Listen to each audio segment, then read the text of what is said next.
pods. So we had factions that rose to the top pretty readily. I saw some quieter factions. They also had opinions and things to say. I saw some factions that were engaged and placed themselves where you put yourself in a room, in any room, if you did, has some importance, right? There's some people at the front of the room. There's some people looking on. There's some people who said, forget this, I'm walking out of here as soon as I can. There were lots of ideas floating around, but there was sort of an orchestrated segment of different groups focused on their interests and then coming alongside allies. We had a lot of groups trying to reinvent the same wheel. Yes? Mm-hmm. I could have lifted all of it up out of your reach and tied it up with a bow and just said, this is exactly how this is going to go. That would have been real parental for me, wouldn't it? Mm-hmm. And isn't that exactly what you expect when you leave home and you come to college and then you go and you sit in a classroom and you expect the professor to tell you exactly how to make an A? True story? Yeah. Now what happens when you go out into the workforce and you read a job description and you're hired for that job and you hit upon something that someone says, you're going to have to figure this out? Are you going to be completely out of your wheelhouse and confused and not sure you're going to get it right? My job is for you to experience the ambiguity in a safe enough way, right, to disappoint you at what kind of a rate? Bearable rate. My job is to disappoint you at a rate that you can bear without completely sacrificing your grade in the process, right? To make it safe for you to feel it above the neck and below the neck. Was there any lack of frustration the other day? No. I can talk to you about this theory all day long. What I can't do is have you feel it and make things nice and neat for you. You have to feel the mess and the ambiguity to understand the theory at a level that you're going to remember this 5 years out. You might not remember the content of every single class, but you're going to remember the day where it all fell apart. And you'll still be remembering that in a couple of years, I hope. And I hope that for the coming classes, we're going to be able to put it in context. What I have done for you for today, because I don't want you to miss time with Jamie, is provide some protection, order, and direction. I've got 2 copies. Sign up for your preferred method on one of these things and pass it around. I'll take a look and see what it looks like at the end of class, and I'll be in touch. Does that sound good? Mm-hmm. Everything from how you'd like to take the test to how you'd like to present your big ask. All right? It doesn't mean our negotiations are over and your opportunities to negotiate are over. It means I'm collecting some data in a meaningful way that I'm ready to be actionable about. Sound good? Yes. All right. Anybody have questions for our seniors? And it was registration time. Any questions for them? Do you want to ask them if class ever fell apart while they were in it? Because we have to orchestrate the conflict. And it got higher. The PZD, it was too high, yes? Yeah. Too high for people to be productive. You weren't listening to each other. You were talking past each other, or you were going quiet and getting resentful. That kind of feeling is going to replicate itself in almost every domain of your life. There will be a part at work and you will not like the team. There will be a relationship at home and it will not always be rainbows and bunnies and sunshine, will it? So you've got to figure out how to do it with the people. Any questions for our seniors? It can be about anything, y'all. They've had some bad 101 days for sure. Oh, yeah. Did the classrooms fall apart when you guys were? Absolutely. I think it's designed for that. Yeah. Yeah, that was one day that I distinctly remember where we were across the table yelling at each other. Yeah, so. In case you think that's fun for me, No. it makes me kind of sick to watch it. It's not fun, but it definitely teaches you a lot about yourself and about your peers that you're in the class with. It's a good temperature moment. As well as it's important because you're not always going to have like an authority figure that's going to come in and like fix it. Like a lot of your life is going to depend on how you work with others, especially like your job. as well as just college in general or life. So it's important to like figure out how you react when you're in a group dynamic and things fall apart, and what you do as like a leader to like help dissolve it. Because you can hate group projects all you want, but life is a group project. And we saw lots of hungers bubble up, power and control, Yeah. intimacy and delight, well, we should be able to get along, we should be friends, affirmation and importance, everybody wants a big grade, people want to get credit for their big ask, look how hard you worked all semester to go and ask somebody something. Yeah. Okay. Anybody else want to know anything from Capstone? What do you remember most from 101? POD. Yeah. Yeah. There's no substitute for that. No, and it comes up so often. I still find myself looking to other professors for protection, order, direction. It was really hard to look within myself to find those things, but I did eventually. Once you say really, for sure. Yeah. In order to understand this and have compassion for authority, you get stronger and more confident by renegotiating your relationship and knowing you're going to have to pull it back to you and experience some of the mess, right? Protection, order, direction. It's totally natural and fine to want it. It's not going to serve you if something has to shift. Someone can't always make every piece of it better. So you've got to be willing to absorb a little bit of disappointment in order to make a shift. Remember, we don't fear change. What do we fear? Loss. Right. You have to lose something. I do remember a class in grad school where I said it, and I don't know that Jamie Snead liked it at all. I think, right, the notion that we're selling loss. We're in the business of distributing loss if we're talking about leadership, because in order to get somewhere over here, we have to give up something. You have to stop doing something, or you have to stop thinking a certain way. And it's not comfortable, and it's not fun, and it's messy. And it has to be done. And I've had more people not like that, right? They don't want to believe it. They think we can all get along and all change and all get the pot of gold at the end of the rainbow, and nobody's got to give up a thing. And that's probably naive, right? Those are people who want a class on inspiration, not the perspiration. All right, we're going to let you go. What do you want to say? I was gonna say I'd like one more question. One more question. I want to know It's what gotta be a good one. What have you learned the most about yourself in Capstone so far? That was too good. I'm gonna stop myself in Capstone.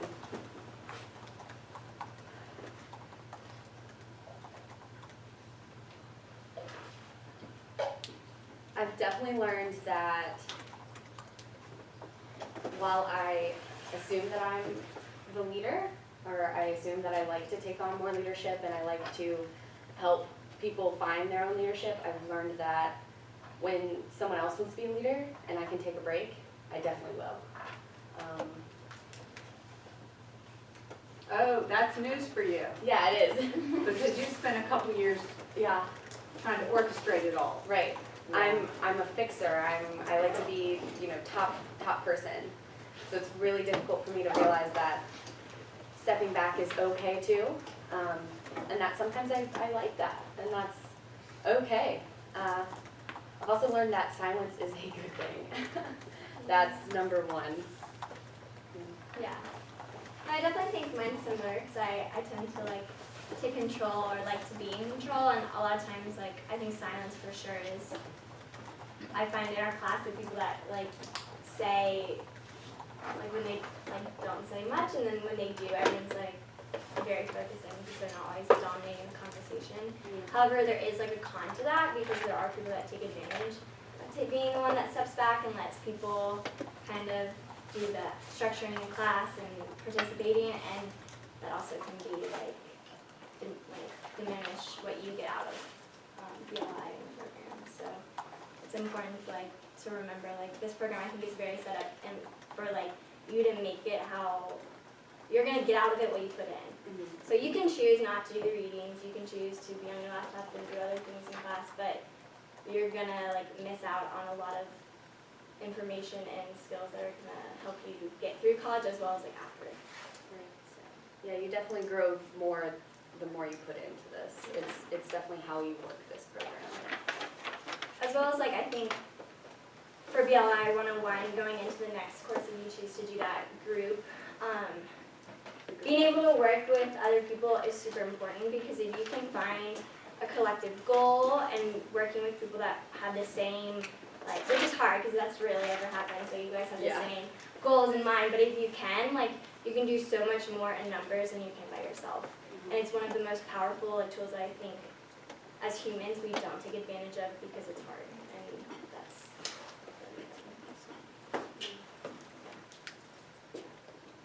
Does anybody have a question about what we just said? Yeah.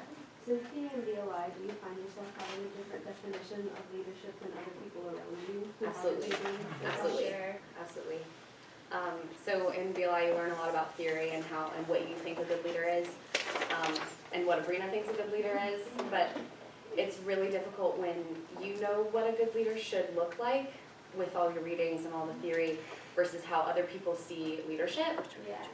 Like I came into BLI thinking that, because I was a JROTC student in high school, so I came into this thinking leadership was do this, do that, like it doesn't matter.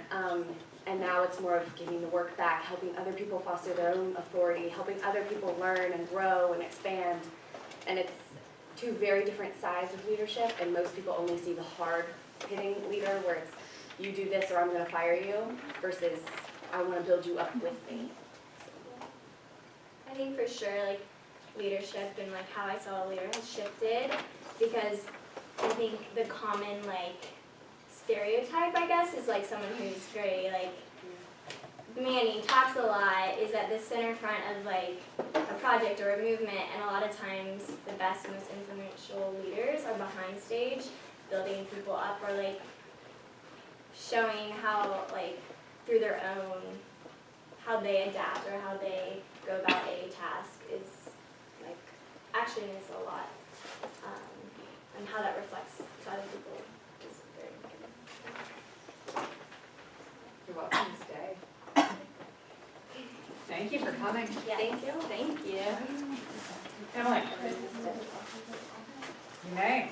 Just letting you guys know that I'm sick, so if I leave early, I apologize in advance. Announcements?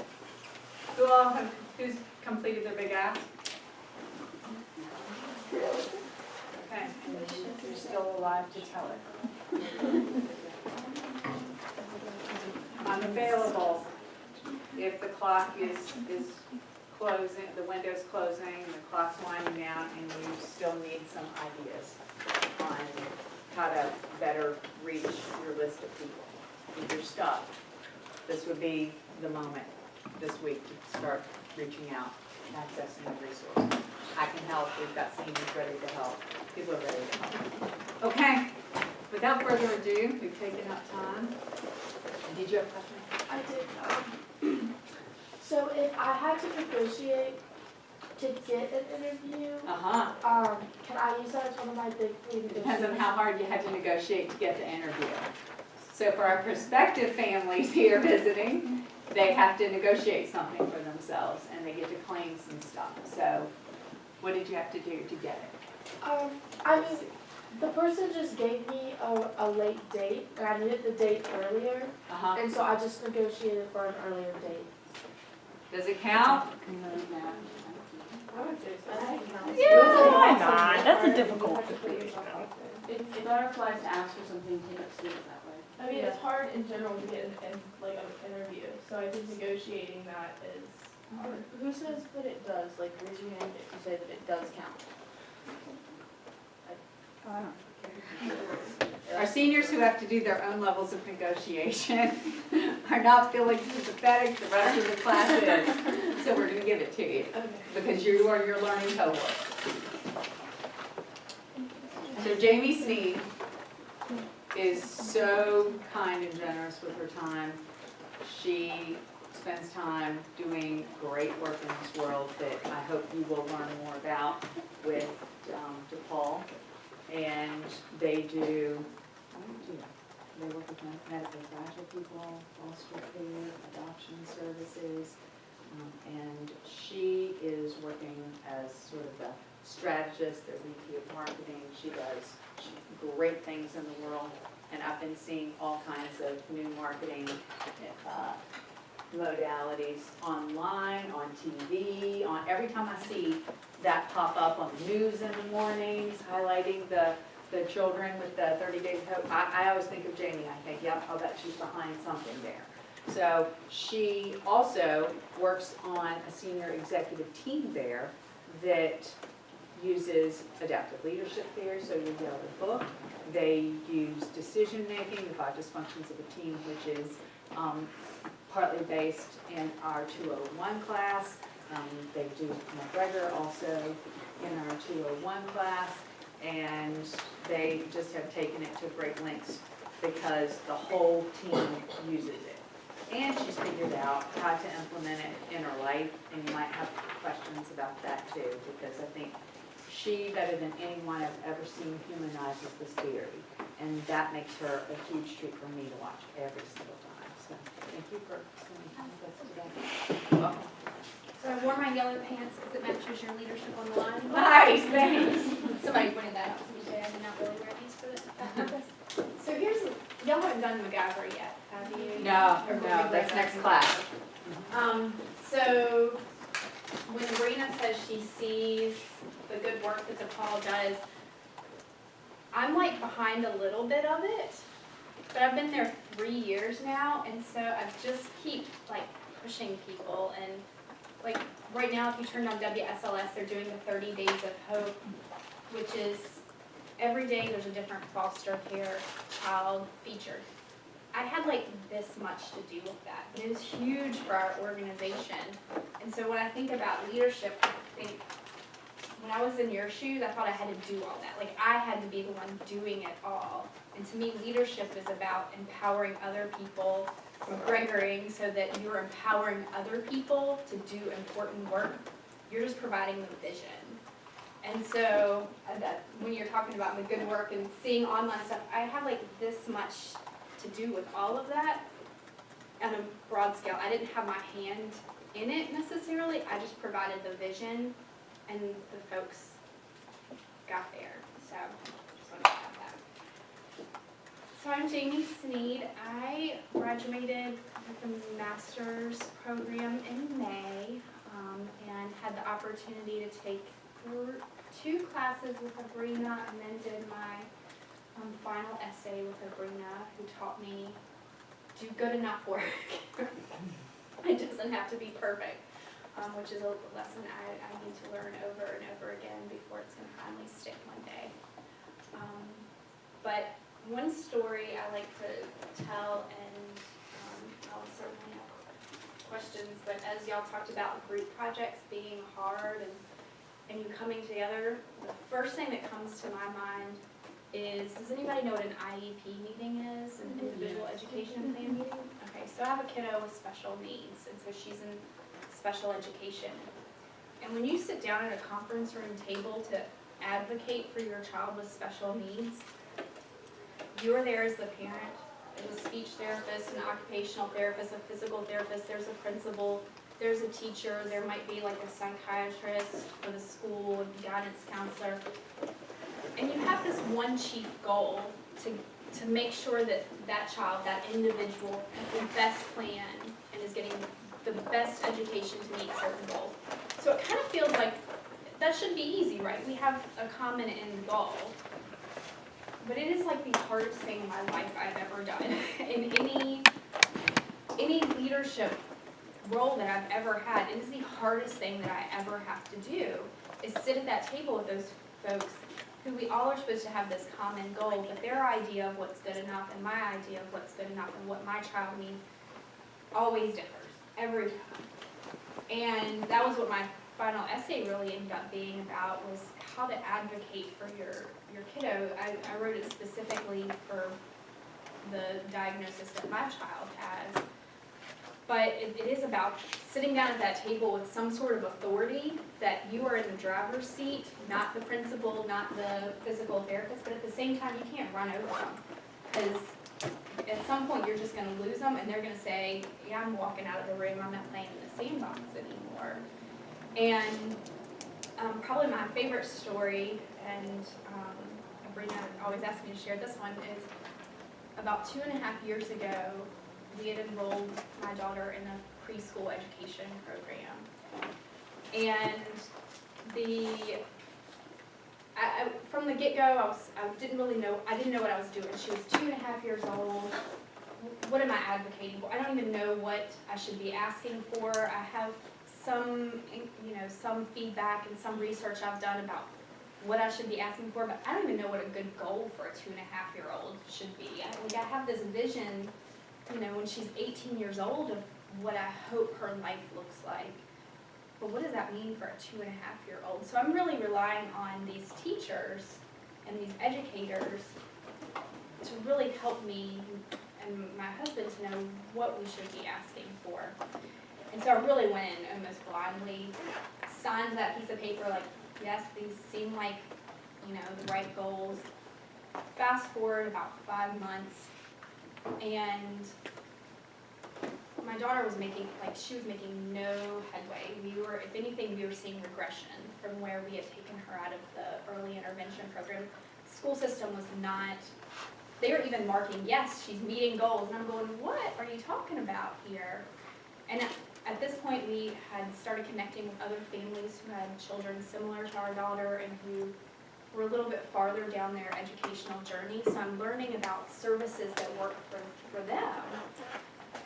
And so I take this information back, and again, you sit down at this table with all these people, and you're just this one person, and it feels like you against them. And I put on the table, I think this is, my daughter needs, has anybody heard of applied behavioral analysis, ABA? So I tell them, I think my daughter needs this.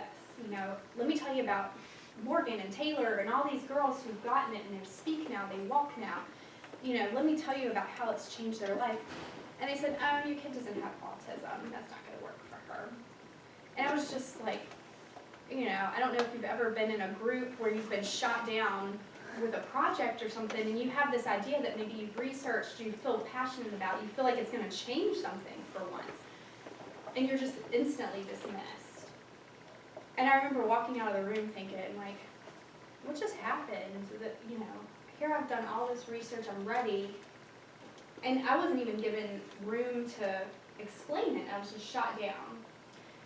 And so come home, again, do some more research, I talked to doctors, I talked to therapists, I talked to other parents. Like, I was like, okay, I didn't do enough research, let me do some more. And I'm convinced even more at this point, this is what my daughter needs. She needs this therapy, and we can't keep doing the same thing that we're doing. So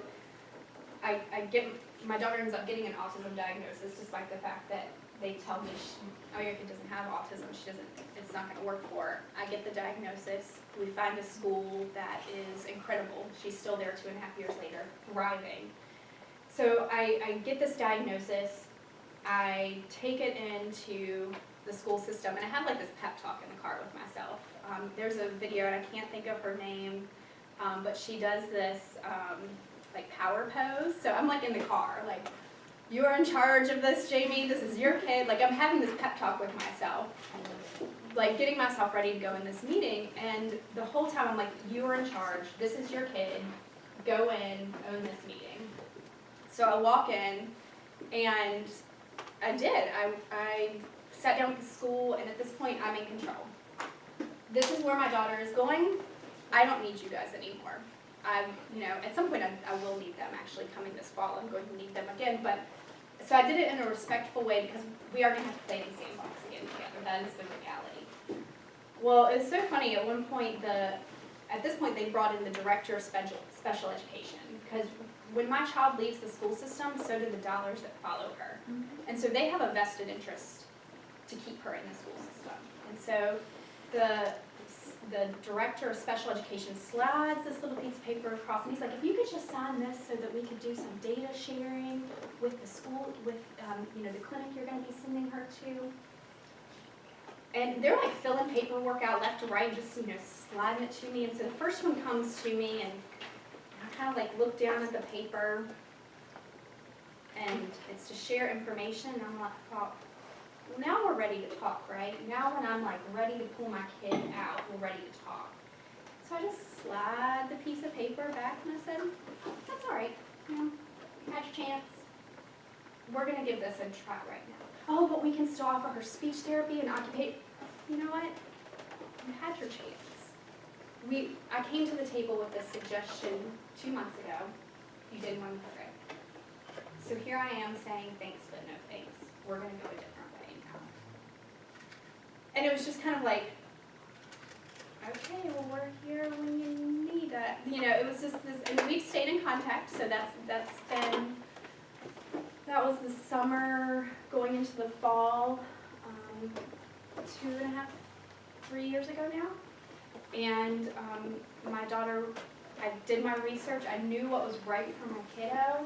She is in a school setting where I show up with the same authority there. It's well received. I still advocate for her where she's at now. And she will have to go back to the school system this spring. Like, we will have to start that process because she'll go back to kindergarten. And she will age out of the program she's in now. But I've laid my cards on the table with them. They know that at any moment, I'm in the driver's seat. I will slide that piece of paper back across the table and say, yeah, not good enough. And I didn't know how to do that the first time. I didn't know how to really orchestrate that conflict when I sat down the first several times. And so now it's about having the right people on your team. It's about having that like power talk with yourself before you walk in to know, you know what, you are in control here. You are in the driver's seat. So that's my Abrina. Pick me.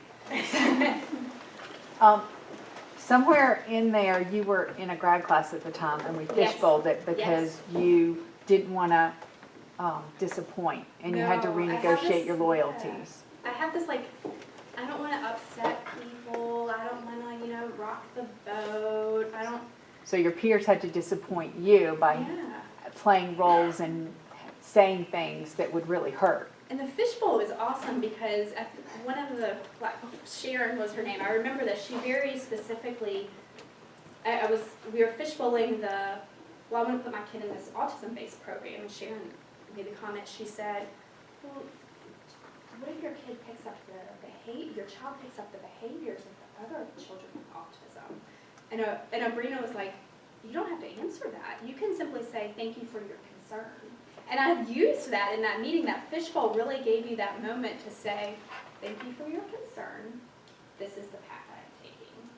And sometimes it's kind of not saying anything. It's just kind of saying, I heard what you said. I'm not going to acknowledge it. And I'm just going to move on because, again, I'm in the driver's seat here. So. Yeah, I like the fishbowl. And sometimes, like, my husband and I fishbowl sometimes, and then sometimes I do it with, people who are farther removed, but it's good to have those conversations and get people to kind of hit you up with the off-the-wall stuff. Will you describe fishbowl for a prospective family? Sure. So, fishbowl is literally, I stood in the middle, and I think we picked the situation, so I said, at this moment, I'm not happy. This was a spring class. I said, I'm not happy with where my kiddo is. She's not getting the service she needs. She's not making progress. And I think there's something better out there that I'm starting to research. And I want to talk to the school about it. And so Brady said, let's fishbowl that. So that's where everyone just kept, kind of peppering me with why it wasn't a good idea. Why would you do that? Why, what makes you think that's going to be better than what we're offering you? And it was that opportunity to say out loud to someone and see how it lands when you put it out there. And so yeah, it doesn't have to be an hour-long activity. It can be a 10-minute activity, and it gives you some perspective, and especially having an outside kind of moderator to say, you don't have to answer that, is pretty beneficial.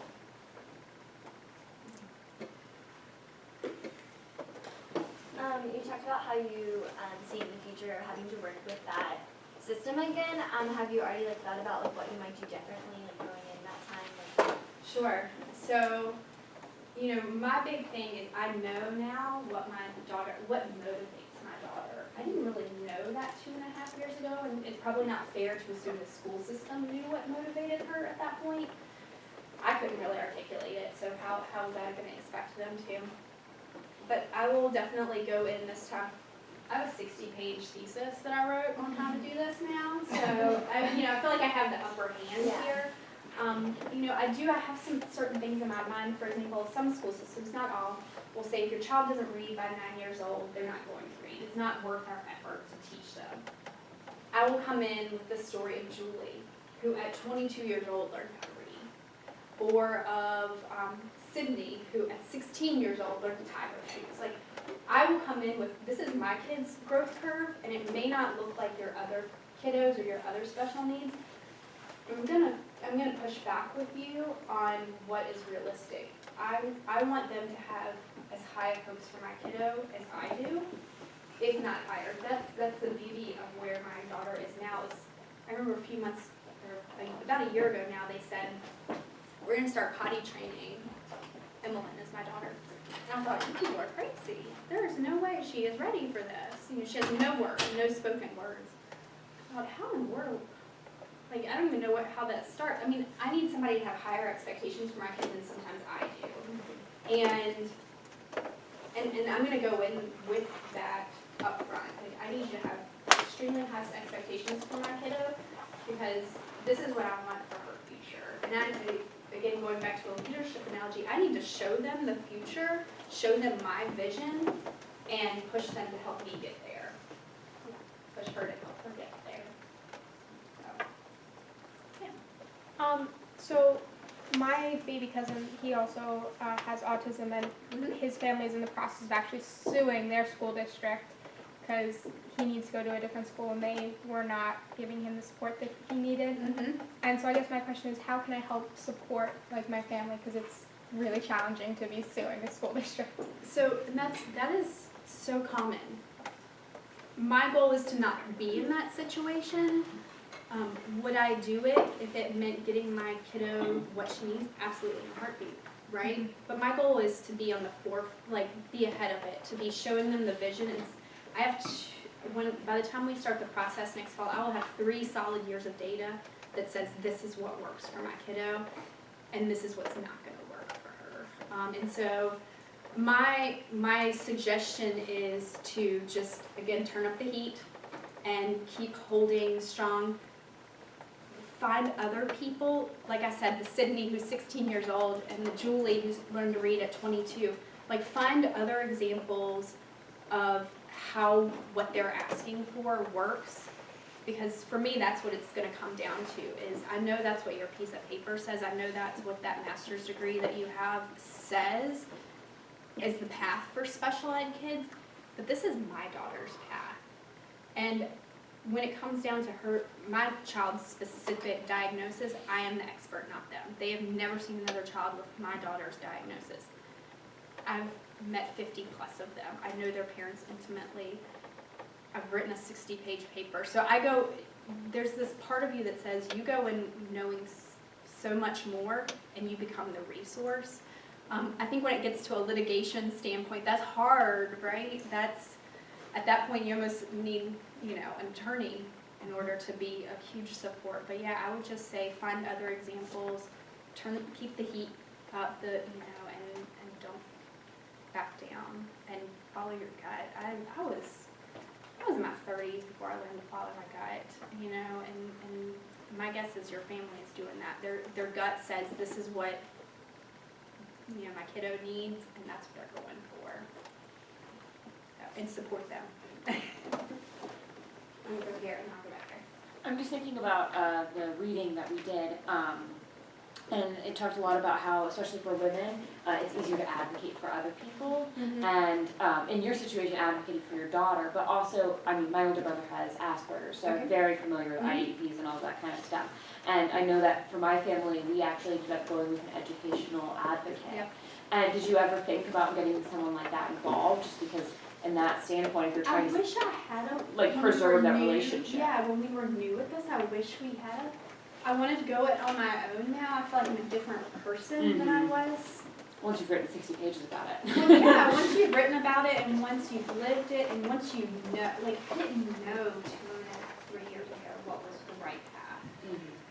And so I want to, and I probably will go into the school system and say that, like, when I sat at this table when she was 2.5 years old, I didn't know what the right path was, right?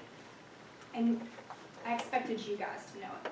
Well, I'm here saying I know the right path now, and I'm going to bring you guys into my vision for what this is going to look like, and hope that we don't go the route of having attorneys involved. But yeah, absolutely. I think especially when it comes to, I know IDEA, which is the Individuals with Disabilities Education Act. I know it enough to know what my basic rights are, but I probably could potentially miss somebody violating a right or telling me something that they really can't tell me. And that's where I think an educational advocate would be really helpful, because I can do the pressure, turning up the heat and holding steady. I can do that part. I can slide that piece of paper back across the table. But that might be where I need help, is really with making sure that my daughter is legally given what she needs. Yeah. So that's where I'm not really an expert. I'm an expert on like her diagnosis and her, like I know down to what music video motivates her, what book motivates her, which person motivates her. But when it comes to, which section of the law have you just violated in telling me that, or denying that service? That's where I get a little, that's not my expertise. So yeah, I would definitely think an advocate would be important if we get to that point. Yes. You said that you had a vision for her when she was like 18, but didn't really know where you wanted her. Like going into this program, has that vision of like when she's 18 changed, and like do you have like a very clear kind of path for at least the next couple of years? I do, at 2.5, whether you have I have 2 other children that are typically developing. So whether you have a 2.5-year-old who is typically developing or not, you don't know what their future, you have like this glimpse into their personality at 2.5 years old. You know whether they're stubborn or laid back. You know these things about them, but it's hard to say what their future is going to look like. The older they get, the more glimpses you get into that. I will tell you, program she has been in and the gains she has made in these 2.5 years, plus knowing her diagnosis and what older girls look like with her diagnosis, has given me it has widened my scope of what her future will look like. Everything down to, she's 5.5 and completely nonverbal. Mama, dad, no words. But she's a sign language. And that was something, this time last year, I'm still holding on hope that, somewhere we're going to get a yes or a no or something out of her to know, other than a cry or a laugh, what's going on with her. And now she has 20 signs. She can tell you yes or no, or hungry or thirsty. But we have a glimpse into what her basic needs in life are. And so now I'm like, okay, we got 20 signs.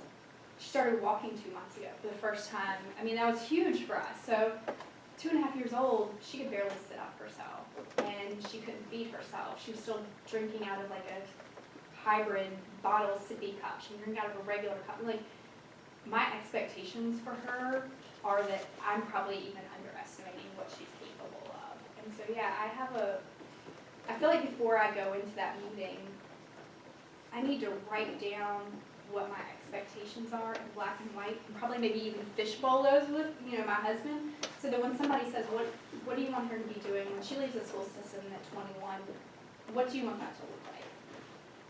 And I need to be able to say, I want her to live in an apartment with other individuals and have, some moderate supports in her life. I want her to be able to have a job if that's important to her, go to a day support center if that's important to her. But I want her to be able to communicate those. I want her to be self-sufficient enough that she can take a shower by herself, potty, go to the toilet by herself. At least she won't say potty still when she's like 4 years old, and I won't either. But so I need to like really flesh out what I want my vision for her to look like. So I know firmly in black and white what I'm advocating for, and that I can share that with other people so they can see my vision too. So I'll tell you another place I use leadership skills, which is kind of funny talking about seeing the vision. Having the sex talk with your 9-year-old. You have to I feel like if I sat there and talked about like abstinence with my 9-year-old, which you talk about loss and change, having that talk with your 9-year-old, you're giving up some loss right there, like innocence and so much, but yeah, to me it was like, show her the vision of what she wants, and she wants to be a vet. Like, if you want to be a vet, you can't do that with a kid. So let's be really honest about what this future of yours is going to look like. So, you know, it was kind of interesting. I was like, my husband came in and said, what are y'all doing? And my 9-year-old said, Mommy's telling me how the sperm gets to the egg. And he's like, I'm going to brush my teeth. Not part of this conversation. And it's like 2.5 hours later. It's like 10:30 at this point. I come downstairs. He's like, are you just now wrapping up that conversation? Yep. He's like, what y'all talk about? Everything. Like everything. But to me, that was like the prime example of how you show somebody the vision. You don't, that's where you kind of have to throw the, you know, your POD or, you know, you have to throw that out the window a little bit. And at least at 9 years old, I mean, I'm still going to exercise some authority in this for sure. But, and show the vision of, if you want to be this vet, which my sister-in-law's a vet, wicked smart, a Hollins graduate, wicked smart, and it was hard for her to get through vet school. So we talked about that. You remember how hard it was for Ellie to get through vet school? Yeah. She could not have, could you imagine her doing that? It helps that I have a 21-month-old. Could you imagine her doing that with Hattie? No, Hattie is crazy. That is why you do not have children, young. You know, and so it's just kind of like, oh, like, it's not enough just to, in those situations, to use your authority as the parent. You will not have sex until you are 25 years old. You will not, you know, you will not do, just, you know, that was one of those prime examples of show them the vision they have for themselves and help them understand how to, the right path and the wrong path without specifically outlining it for them. And every so often we still talk about it because she'll come home and she'll, you know, ask me a question. My husband ducks out of the room and says, I'm so glad we have 3 girls, so you get to have this conversation over and over again, and I can just brush my teeth for 2.5 hours. But, you know, that was one of those, I was like, I'm kind of putting my leadership skills to work here in the sex conversation. So that's my fun little sex story for you. So you got your master's in leadership. So yes, a Master's of Arts in Liberal Studies with a leadership concentration. My undergraduate, which I will say for a prospective student, my undergraduate is, I went to community college and I went to Longwood, which is, I have a business degree, it's a great degree. I wish I could have done the things that I did in my graduate program and what it sounds like you guys did on Wednesday. I wish I could have done that in my undergraduate program because it is a safe spot, and I know right now it feels like, you know, might have a grade on the line. But a grade is a little bit different than your job, your kid's future, your marriage. So I applaud you guys for doing this now, but it is safe, and I wish I had had that opportunity.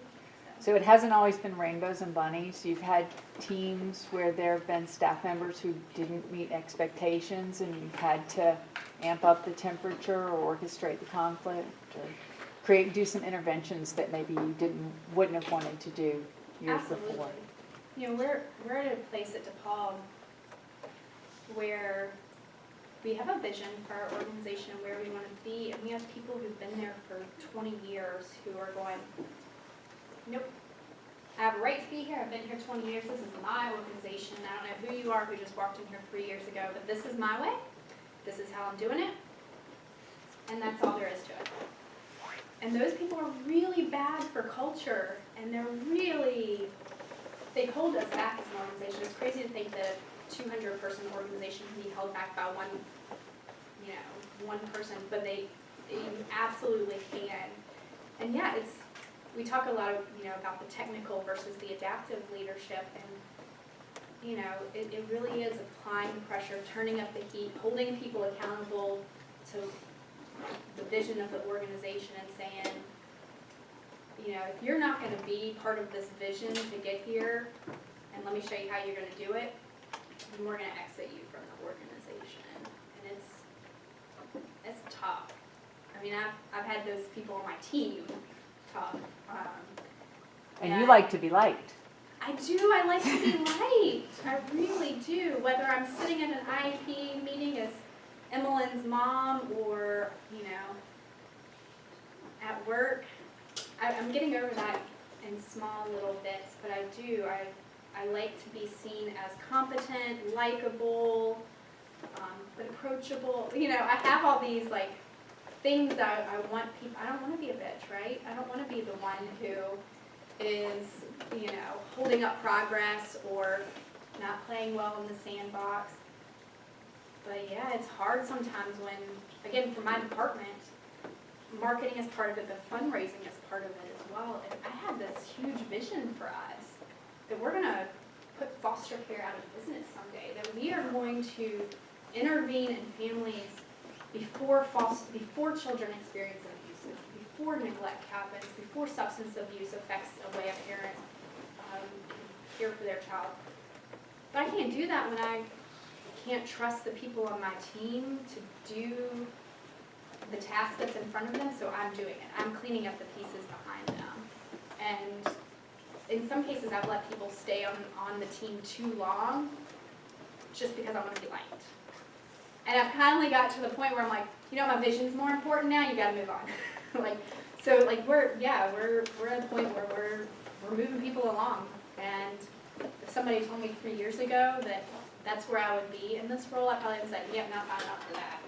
You know, I want to sign up for the job where I do good work and people say, look at that work Jamie did. But instead I'm, you know, helping exit people from an organization so that they can go be more productive elsewhere and we can work towards our vision. So yeah, there's that loss that goes along with that. But yeah, you have a question on it. No? I was wondering how advocating for your child has challenged who you thought you were, like before you had to step up and take that role, like, let's change that. Again, the likable piece that I can sit in the car and be like, I don't care that these people like me. I especially don't care that they like me. I do have this piece of me, I really want to be confident. I really want people to see me as confident. And that's probably another issue for like a whole semester to dive into. And so I want to be in a place though that people in that room look to me to know that I'm the authority on my child. Before, like I said, 2.5 years ago, I thought they were the authority. You are education people, you should know what's best for my child. You work with kids who have special needs day in and day out. You should know. You should write my roadmap for me. And that's what I thought. I am now writing the roadmap, and it's my job now to help bring them on board to the roadmap that I have for my child, because I can't do it myself. I mean, I don't have occupational therapy skills. I don't have speech therapy skills. I know enough ABA to be dangerous. So, you know, I need these folks to be on board with my plan. And so I think that's what this master's program really helped me understand is, I think you're talking about the difference between, you know, authoritative leadership versus kind of bringing people on board. And so that's where I see myself differently now, is I am not a passenger anymore. I'm the driver, but I can drive really fast with no one on my bus and no one's getting anywhere. So I'm gonna have to, you know, put these people on the bus, bring them on along, convince them that this is the right path for her, so that we can all go along willingly in the same direction. So, you know, I would say going from driver or passenger to driver more than anything. Do you ever wish that you didn't have to be the driver? It is, you talked a little bit when you're talking about you get to step back and let somebody else lead. Yeah. And then the question about, you know, having an advocate. It would be easy, sure. But Is it what's best? yeah, there are times when I'm perfectly happy to let someone else take the lead and run with something. Then there are other times, especially if somebody else isn't doing it the way that's going to get to the vision, well, you can sit behind me, but I'm going to drive. But yeah, there are certain times, her school that she's in now, I'm like a co-pilot more so than the pilot. You know, I'm along for the ride and I'm an active part of it, but I rely a lot on what they say is, you know, she's doing this, so let's do this. you know, and so I'm very much like a co-pilot in that situation. I would love to go back to the school system and be a co-pilot. Based on my last experience, I feel like I'm gonna have to be a pilot, is really my thought process. But there are other aspects of my life where absolutely, like, I would love to just sit back. And, you know, I'll tell you, my 9-year-old, she's in 4th grade. I go to one PTA meeting a year. There are moms who love that stuff. They get up there every year and they, you know, they sell the wrapping paper and they, you know, go through the budget for the PTA and I write my check and I'm so glad somebody else is driving the PTA bus. I don't want anything to do with it. Like, there are so many times, now do I get their information and think, oh, I would have done that differently, or I could do such and such better? Well, sure, but I'm so grateful they're in the driver's seat. And there are so many aspects in my life that are like that, that I'm so glad somebody else is leading it. Even on, you know, this 30 Days of Hope that I mentioned with WSLS, there are little things I would do differently with that, but I've had this much to do with it, and it's a huge success. So, yeah, I'm happy somebody else is driving it in that situation. But it wasn't always like that, right? In the observation, interpretation, intervention sort of modality, there was a time where you were signed up for 5,000 things and you had to consciously decide And against I hear competing Brina's commitments. voice in my head, because I'm doing it again, signing myself up for too many things. I get the phone call, hey, I noticed you didn't sign up for this. I think you'd be really good on. I hear Brina's voice in my head going, what is your reason behind that? Are you just filling your time with prestigious accomplishments because you're trying to get out of being that kid who went to community college when all your other friends were going away to this 4-year school and you were proving something to somebody, that you were going to be somebody someday? I still have that little voice in my head, those hungers, you know, that haunt you. Oh, pause. 4 faces of danger. Which face of danger is she talking about that she is susceptible to? Not marginalization, well, it is a diversion, but not attack. What is it? Seduction. Seduction. Where the faces of danger, chapter 2, since it's a cumulative test. She gets seduced pretty easily, and that would be a diversion to her purpose, because how many things can be important? Only one.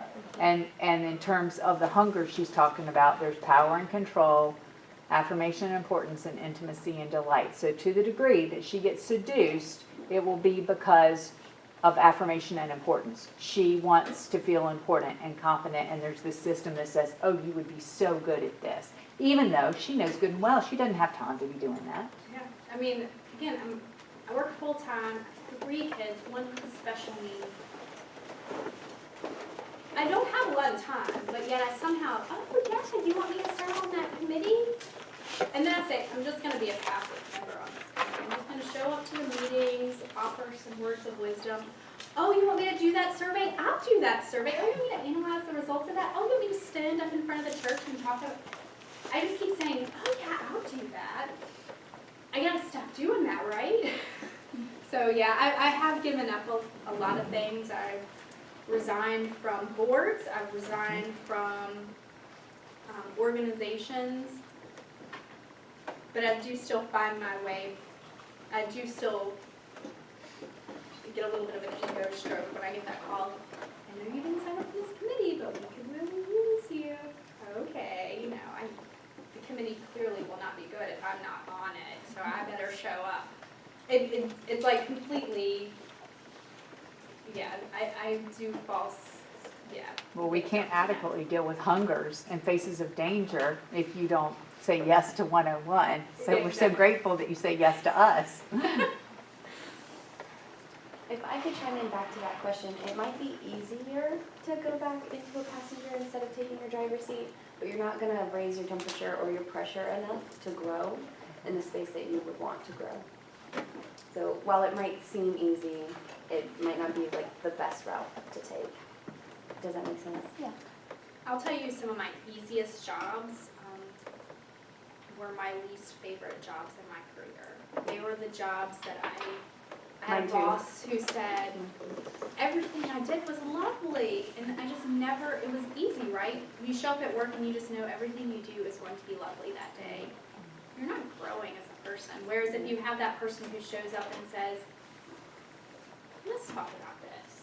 This is not your best work. This is not I think Arena did this with me, actually, my first proposal for my thesis. She's like, yeah, why don't you come in and talk to me? We can do better than this. And if I look back, yes, I could have done that, but it would have been something that went on the shelf. It would have satisfied any requirement, but it certainly wouldn't have helped me with where I saw my vision of going. And it certainly wouldn't have been something that, for nights on end, that I stayed up to 2 a.m. writing this thing would have been of interest to me. So, I learned far more being challenged than I would have doing this lovely work that, we show up. So, yeah, I have 2 pieces of advice for you for your life. Write a cover letter, people. Like, I can't tell you, I'm hiring a marketing person right now, the people who just submit a resume. Write a cover letter, take an hour, tailor it to the position, because the ones that come in, it's like, these are they clearly either didn't write the cover letter or it is not tailored to the position. Don't do that. Write a cover letter. And find somebody you work with who challenges you, who says, I think you can do better than this, that provides constructive criticism that you can grow with. Those are my 2 favorite things for you. There's another question. Does your organization offer internships? Because I'm interested in nonprofit. Sure. So I did just have to let an intern go on Thursday. We have my team. We have a marketing person, a development person. We have an admin. We have some regional recruiters. So we're not a huge team, and we cover 16 locations across Virginia. So we're spread pretty thin. So we offered an internship to a young lady who's senior at Tech. She's a marketing student. And on paper, she was lovely. On the phone, she was lovely. She had this much follow through. Lots of big ideas and dreams, but poor execution. And so I would say that if you're an executor and you want to learn and you want to show up, then yeah, we have internships. Yeah. So can I call you next summer? Yeah. Okay. You're doing a big ask right here in class. And the other thing I've learned is set your expectations up front. So that's where I wasn't just like, yes, we do. Next question, I'm going to tell you up front. You gotta show up and execute. You better write a cover letter. As I said, that's important to me. Cover letters also come in handy during your interview because you've already thought about why you want to work for them and how you'd be a good candidate for them, so you answer the questions better. Yeah. When I look back at the cover letter that I wrote for this job now, I talked about my daughter. Because we work with individuals with developmental disabilities. I have a kiddo with developmental disabilities. So I talked about why the work of the organization that I'm going for. A, I have the experience, and here's why. But B, here's where my heart will show up every day too, not just my head. And so yeah, that's probably why I got an interview, because the other candidates had more experience than me. Well, you had passion for it. Yeah. But again, you can have all the passion if you're not going to execute, then you're not doing a whole lot of good. So yeah, you got to show up with your heart in your head and be ready to work. So what I'm fascinated about in recent months is that it has come to my attention that your executive team is doing a great job of implementing 5 dysfunctions of the team and the adaptive model, that you are identifying key ideas and someone puts them forth and then opens up the question so everyone can evaluate and poke holes in it, and it's part of your ongoing process now where you invite people to find, it's almost a challenge, they have to find what you're missing and what you're not seeing and what's wrong with that idea. And that has been huge for us. So what was that like to get it started? and now what's it like? So when I started at DePaul, I had 2 employees, a marketing person and a kind of relationship building person. And we started realizing we were saying no to a lot of referral sources. So I'm talking foster care more than anything. If you work for the social services, you have a kiddo who's come into care, you're going to call us, you're going to say, I have a 13-year-old who has moderate behaviors and abuse background, you have a home. In order